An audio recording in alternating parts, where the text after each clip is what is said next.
Hey, True Seekers, and it's Nathaniel and Carolyn here, and we are going to be doing an update on True Seekers. Yes. So we are going to be going through the cross trainer True Seekers and the red letter day True Seekers, telling you what they are, what they do, and then at the end we're going to rank them on which ones we think are the best out of all of them between the two sets. Yep. You want to go first? Yep. Since faith is kind of your thing. Right. So this is May.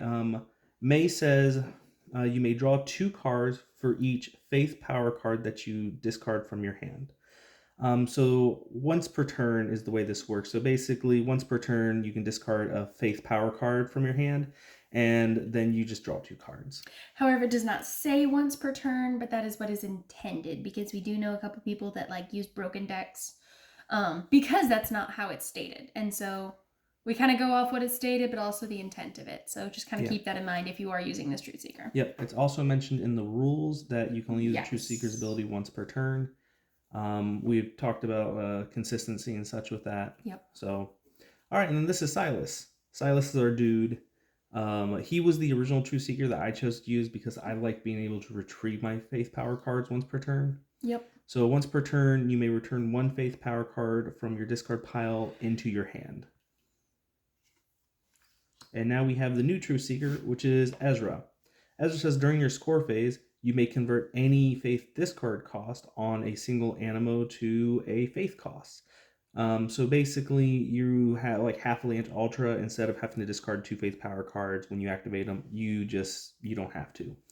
One thing that the faith discard cost says is that you have to be able to discard the power card, and you cannot discard your True Seeker. So essentially, he allows you to be able to use your True Seeker as part of the cost. Yep. So out of the 3 faith, which one would you say you like the best? I say I like May the best because adding cards to your hand is really great, even if you're discarding the faith. You're just going to run extra faith, so you can do that anyhow. But then I would rank Ezra second and Silas third. So like these. But they're which was unintentional. Right.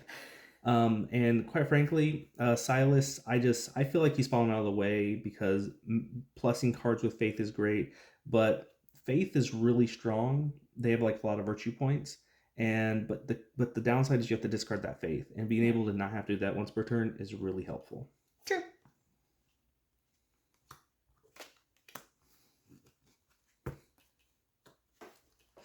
So Sadie's my girl. She says that once per turn, you may search your deck for a level 1 Animo, excluding Ultras, and place it in your small group. So she gets around things like Zapper King and some of the other Cinnies that stop you from putting stuff. I just really like her because she is automatically plussing you a card every turn that she can be used, and it's really great, especially if you draw into your level 2s or level 3s. It's really great. She's by far my favorite. Next, we have Link. Link allows you to place... if you draw, and after you draw and you don't have any power cards, you show your hand to your opponent, and then you get to go search for one and put it in your power pool. It goes straight to your hand. Oh, okay, sorry. So it's not a power acceleration. It just guarantees you a power card every turn. Okay, yeah. Put it in your hand. So, yeah. Adding extra power. Very nice. And then there's Levi, which I have a special thing for Levi for many reasons, but you get to place up to 2 power cards into your power pool every turn, which is really nice, especially if you draw into a lot of things. So personally, this is exactly how I would do them. Really? Yeah. Because I would actually put Levi last compared to Link. Nah. I like Levi for other reasons too, not just his power. I know.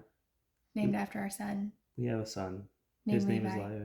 So, I think that because Jesse pointed out as a Magic player, being able to essentially go guarantee yourself a mana every turn means that you can run exactly 5 power cards and always guarantee that you're going to see it. Yeah, that's true. Yep. But Levi's if you see extra, you get to play the extra. Exactly. So, yep. Next up is Yana. Yana's the new True Seeker. She says that every Cinni revealed to you that has been it has its base defense reduced by 2 points. This is extremely helpful. Gaining basically 2 points back against every Cinni. Those add up. Also, it makes it Very so like much so. if you're going to play against like Hookworm, you are going up against a 6 instead of an 8. If you're going against Omega, it is now a 14. Yep. So Yana's very helpful. Calvin's has a victory condition that says you win by defeating 5 Cinnies. He's great. Yeah, he's really good. You combine him with Scorpoon, and you just build a very aggro love deck, and you just keep getting points every single turn. He's really interesting. He creates like an alternative play style. Yep. Yep. Sophia says, if you are facing a Cine when your turn begins, you may draw 2 cards during your 2 extra cards during your draw phase. So the way this works is that, say like you have 4 cards in hand, you'll draw your 1 for your turn, and if you're facing a Cine, you'll draw 2 more. She's extremely helpful. Personally, I would rank Sophia first, Yana second, and Calvin last. Calvin creates interesting gameplays, but he doesn't gain you anything other than that. And because the victory condition of defeating 5 Cinnies, it just means you're going to just be playing against 1 less Cinny. That's the reason why you have to run Scorpoo, because your opponent's just going to discard it. And even so, your opponent can play around by only having you, instead of having you play beat 4 Cinnies, you only beat 3 Cinnies. So that way your Scorpoon's not going to still win you the game. And I think Yana's, as I mentioned, those 2 extra points add up over time. Mm-hmm. And Sophia, she has the potential of rewarding you while your opponent's trying to punish you. That's why I think that she's top dog here. Yep.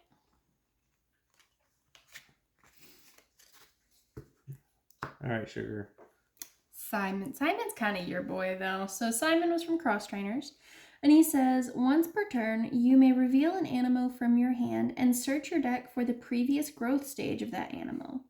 So he is really helpful because with level 3 growth stages, if you're not finding what you need, this is really great to use. Simon and Sadie kind of have a similar effect in that way, but Simon allows you to go grab that level 2, if you need it. So I like Simon. If I run a Holy Spirit deck, I'm running Simon. Yeah, that's just... And if you combo him with Paul's Chains, you're going to get your level 1. You're going to use his ability to search for your level 3. He's extremely good with the harmonies. Oh, yeah. So, yeah, Simon is great. And then we have Miss Ellie over here. She has a victory condition that says, win by scoring 55 virtue points. So we haven't actually done this yet, but we do have a couple options of getting a lot of points in a single turn. And we're trying to see if it's even possible to have a win on your first turn under the most perfect of conditions and using her to do it. And that would be really cool. But we haven't accomplished that yet. And then there is JP. JP is from Red Letter Day. And he says once per turn during your setup phase, you may draw 1 card for each level 2 or level 3 Animo in your small group. So he gets you extra cards, but it's specifically in regards to growth stages. So, yeah, he's pretty cool. Now, something that's also interesting to note is each Truth Seeker color has kind of its own theme. And Ellie actually doesn't have necessarily anything to do with the theme for Holy Spirit, because Holy Spirit deals with the theme of levels. And then Ellie's kind of over here just like virtue points. Mm-hmm. So, kind of interesting. Personally, I think Simon is the best, and being able to draw extra cards means more points eventually anyway. So this is exactly how I would rank them. Yep, and I agree with that, because Simon clearly, because he gives you more control over what you're searching for. JP, you have to play very paced. Yes. You play more tempo. You're like, I'm going to choose not to activate my growth stages this turn, so that way I can grow them to bigger next turn, gain more points, and use them for an extra turn to draw cards with JP. Yep. Ellie, I feel like she has a different win condition, which allows you to win by scoring 5 less points. Mm-hmm. I don't personally feel like that's enough. Yeah. But besides that, you have the ability to plus a specific card, or draw up to like 4 extra cards each turn. Yep. So quite frankly, I rank them the same.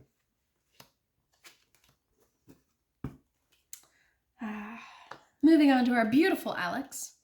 She says that as long as your total score is less than 30 victory points, you may have up to 5 Animo in your small group at a time.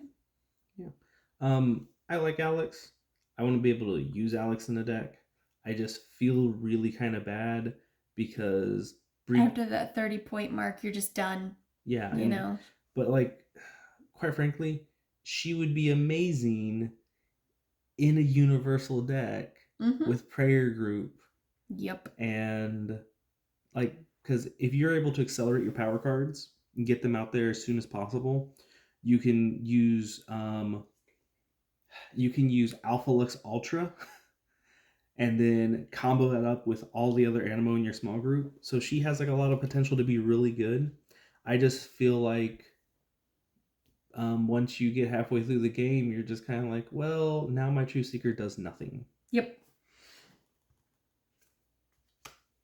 And last, but completely not least, Brianna. Brianna is my favorite, second only to Sadie. Because Brianna allows you to go look through your deck of cards before the game even begins, grab any 3 cards that you want, put them face down beneath her, and then once per turn, you get to go grab one of those cards. Whatever you need. I typically will use, like, I have a Cine under there, I have a power card under there, and I have some kind of utility card, whether it's Paul's Chains, whether it's a prayer group or an ultra of some kind. I have some kind of utility that's going to help me. And man, that helps you win games when you need to see something specific. Yeah, and I'm really personally looking forward to when we build the Universal and Love deck. Because we are put going to a Flow Ultra under there. Yep. Yeah. Like put Paul's Chain underneath there, go grab your 2 Flow Ultras, you're gonna grab all the Animo. Yep. You can grab like 2 Growth Chains. Yep. It's gonna be so great. So out of these 2, definitely Brianna tops it out. Yep. And the thing is, even though Brianna has the downside of, eventually you're gonna run out of cards. If you haven't won the game by then, it kind of this is the order Carolyn normally does it. She will first grab her power card. Mm-hmm. If I haven't seen one yet. Yep. Then she will grab her Paul's Chains. Mm-hmm. If she has seen her power card, she'll grab Paul's Chains first, and then her power card later. And then right at the moment where it's like, okay, it is time for me to not lose the game, I'm going to beat Brianna, and she's just like, Zapper King. Or how about Mega Cine? Yeah. And quite frankly, Brianna is awesome. Yep. So, out of all of the Truth Seekers in general, how would you rank them? All right. Let's just do top 5. Okay. So, I like this one. I like this one. I like this one. So, these are my top 3. Okay. I really like Sophia. And then I would... Like, I feel like I just have to leave Faith out of this. Mostly... That's fine. And it's like... Because, like, I really feel like this is really strong. And that's just coming from a background of Magic. But this guy... you don't have to pace with this guy. This guy you do. Yeah. That's my only argument. So that I would rank these guys like this. The rest of these guys, like I mentioned, like JP would be a close second.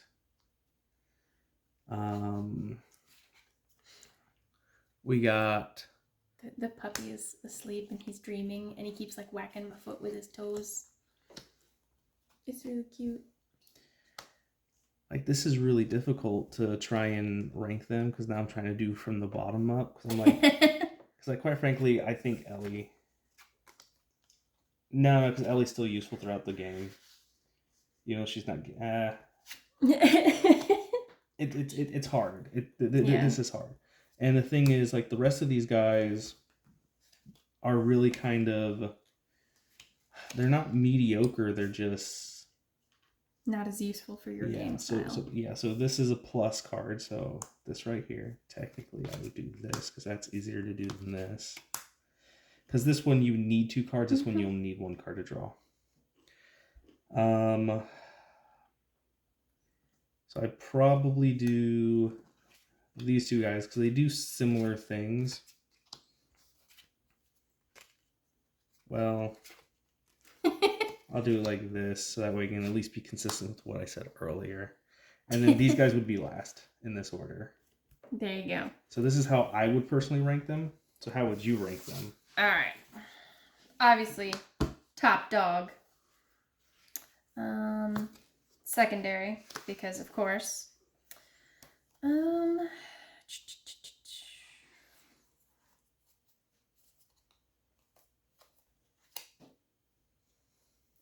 I like Sophia. Yeah, you just have to have all the good girls outrank the guys. Yeah. Who am I missing? Let's see.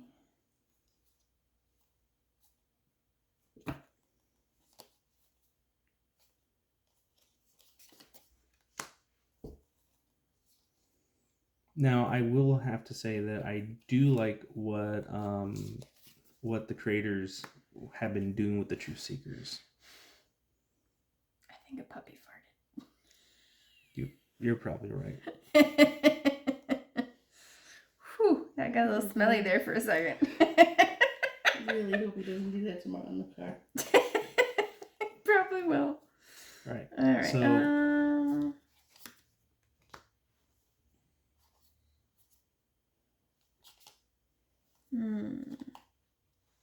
it's kind of hard, isn't it? A little bit, yeah. We're gonna have to open up the tier maker and post a picture online. Yeah. Quite frankly, that'd be fun for a thumbnail for this video. That would be cool. But we don't do thumbnails yet. Ooh. You really got okay. That's how I do it. Okay. Top to bottom. Yep. So you have Sadie, Brianna, Sophia, Simon, Levi, Ezra, Silas, JP, Yana, May, Alex, Link, Calvin, and Ellie. The fact that you can remember all of their names without seeing them, I'm impressed, dear. We played this game so much. I know. All right. So anyways, we're going to bring this video for a wrap. This is our update about Truth Seekers and how we rank them. So in the meantime, Truth Seekers, keep learning virtues and defeating sinnies.